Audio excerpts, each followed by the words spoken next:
అండి అందరికీ నమస్తే ఫ్రెండ్స్. ఈరోజు మీకు సమ్మర్లో కూడా క్యాబేజీ హార్వెస్ట్ చూపిస్తాను. ఎందుకంటే అది వింటర్లో ఎక్కువ వస్తుంది కదా మన క్యాబేజీ అనేది.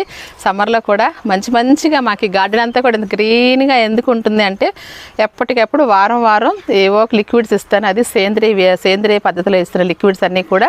మీరు ఇవన్నీ మా ఛానల్ని సబ్స్క్రైబ్ చేసుకుంటే మా పెద్ద వీడియోలు రోజు ఉదయం 6 గంటలకల్లా వస్తాయి. చక్కగాను చూస్తూ ఉంటే నేను ఏమేమి ఇస్తున్నాను, ఎందుకు ఇంత గార్డెన్ ఇంత చక్కగా పచ్చగా ఉంటుంది, హ్యాపీగా ఆనందంగా ఇందులో మంచిగా పెంచుకోగలుగుతున్నాం అనేది తెలుస్తూ ఉంటుంది. ఇలా గార్డెన్ ఆనందంగా పచ్చగా పెంచుకోవడం వల్ల మన హెల్త్ బెనిఫిట్సే కాకుండా మంచి ఆహారం కూడా ఆనందం కూడా వస్తుంది మనకి. అలాగే ఈరోజు క్యాబేజీ హార్వెస్ట్ అని కదా చూద్దాం రండి. ఇదిగోండి క్యాబేజీ చక్కగా సమ్మర్లో కూడా మంచిగా పెరిగిందండి.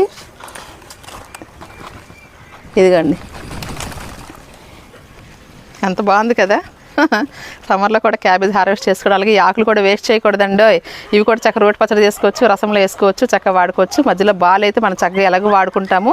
ఈ హెడ్ మాత్రం మంచిగా తయారైంది, ఎంతకన్నా పెరగదండి సమ్మర్ కదా. ఇంక ఇవి కూడా తీసేద్దాం. ఇదిగోండి ఎంత గుల్లగా ఎంత చక్కగా వస్తుందో తెలుసా అండి. ఇవి చక్కగా బొకేల్లాగా ఉన్నాయి కదా. ఇంకెంతకన్నా పెరగవండి, ఎందుకంటే ఇటు సీజన్ అయిపోయింది. వింటర్ వీటి సీజను ఇప్పుడు రావడం అంటే కష్టమే. కాకపోతే నేను లేట్గా పెట్టడం వల్ల ఇంకా పెరుగుతాయేమో అనేసి ఉంచాను, కానీ ఇంకెంతకన్నా పెరగవన్నమాట. ఎంత బాగుందండి ఫ్లవర్ బొకేలాగా. సమ్మర్లో కూడా క్యాబేజీ హార్వెస్ట్ బాగుందా మరి? అయితే ఇంకెందుకు ఆలస్యం, మీరు మా ఛానల్ సబ్స్క్రైబ్ చేసుకోండి. అలాగే నచ్చితే ఒక లైక్ చేసేయండి. బాయ్.